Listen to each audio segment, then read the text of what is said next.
அனைத்து உறவுகளுக்கும் எனது இனிய காலை வணக்கத்தை தெரிவித்துக் கொள்கிறேன். உங்களிடத்தில் ஒரு சிறு ஜோதிட குறிப்பை பகிர்ந்துள்ள வருகிறேன். ஒரு ஜாதகத்தை பார்த்தவுடன் சொல்லிவிடலாம், இந்த ஜாதகர் குபேர யோகம் கொண்டவர், இவர் திடீர் அதிர்ஷ்டத்தை பெற்றவர், இவர் வாழ்க்கை திடீரென உச்சநிலை அடையும், உயர்வடையும் என்று சொல்லிவிடலாம். சில பேரோட சொல்லுவாங்க, இவெல்லாம் நேற்று வரைக்கும் கஷ்டப்பட்டுக்கிட்டு இருந்தான், எப்படித்தான் அவனுக்கு பணம் வந்துச்சுன்னு தெரியல, மலை மேலே வந்துட்டான் அப்படின்னு சொல்லுவாங்க. அந்த அளவுக்கு திடீர் அதிர்ஷ்டத்தை கொடுக்கக்கூடிய கிரக அமைப்புகள் என்பது இருக்கின்றன. அதை நாம் பார்ப்போம். லக்னத்திற்கு 8ஆம் வீடு என்பது விபத்தை குறிக்கக்கூடிய வீடு, கண்டத்தை குறிக்கக்கூடிய வீடு, வெட்டு காயங்களை குறிக்கக்கூடிய வீடு, அசிங்கத்தை குறிக்கக்கூடிய வீடு, அவமானத்தை குறிக்கக்கூடிய வீடு, தலைமறைவை குறிக்கக்கூடிய வீடு, தலை குனிவை குறிக்கக்கூடிய வீடு. இப்படி ஏராளமான கெடுவலங்கள் அந்த வீட்டில் இருக்கின்றன. குறைஞ்சபட்சம் 80% கெடுவலங்கள் உள்ள வீடு. அந்த வீட்டில் தான் ஆயில் என்ற அமைப்பும் உள்ளது. அந்த வீட்டில் தான் திடீர் அதிர்ஷ்டம் உள்ளது.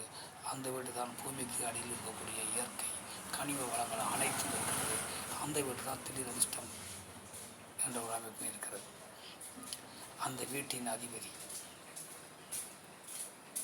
அடுத்த லக்கணத்திற்கு 9ஆம் வீடு என்பது, அந்த வீட்டின் அதிபதி அஷ்டமாதிபதி. லக்கணத்திற்கு 8ஆம் வீட்டு அதிபதி அஷ்டமாதிபதி, துஸ்தானாதிபதி என்பார்கள், மறைவு ஸ்தானாதிபதி என்பார்கள். இப்படிப்பட்ட அதிபதி, அந்த அதிபதியோடு லக்கணத்திற்கு 9ஆம் வீடு என்பது யோகம், நல்ல பாக்கியம், இவற்றை கொடுக்கக்கூடியவர், தந்தையை கொடுக்கக்கூடியவர், இப்படி உயர்வான கௌரவம், உயர்வான கல்வி, மதிப்பு, மரியாதை இவற்றை புரியக்கூடிய வீடு. இந்த வீட்டின் அதிபதி இருவரும் ஏதாவது ஒரு விதத்தை தொடர்பற்றிருந்தால், அதாவது 9ஆம் வீட்டு அதிபதியும் 8ஆம் வீட்டு அதிபதி சேர்ந்து 8ஆம் வீட்டில் இருந்தாலும் சரி, அல்லது 9ஆம் வீட்டில் இருந்தாலும் சரி, 9ஆம் வீட்டு அதிபதி நட்சத்திர சார்ந்து 8ஆம் வீட்டு அதிபதி இருந்தாலும் சரி, 8ஆம் வீட்டு அதிபதி நட்சத்திர சார்ந்து 9ஆம் வீட்டு அதிபதி இருந்தாலும் சரி, இவர் வீட்டில் அவர் இருந்தாலும் சரி, அவர் வீட்டில் இவர் இருந்தாலும் சரி, இப்படி இவர் அவரை பார்த்தாலும் சரி, அவர் இவரை பார்த்தாலும் சரி, இப்படி ஏதாவது ஒரு தொடர்பில் இருந்தால் அந்த ஜாதகர் குபேர யோகம் கொண்டவர்கள் திடீரென முன்னேற்றம் அடைவார்கள். கஷ்டப்பட்டு கொண்டிருப்பது போல் தெரியும், மல முன்னேறி மேல்நிலைக்கு வந்து விடுவார்கள். அதனால் இப்படிப்பட்டவர்களெல்லாம் மத்தும வயதிற்கு மேல் வருவார்கள்.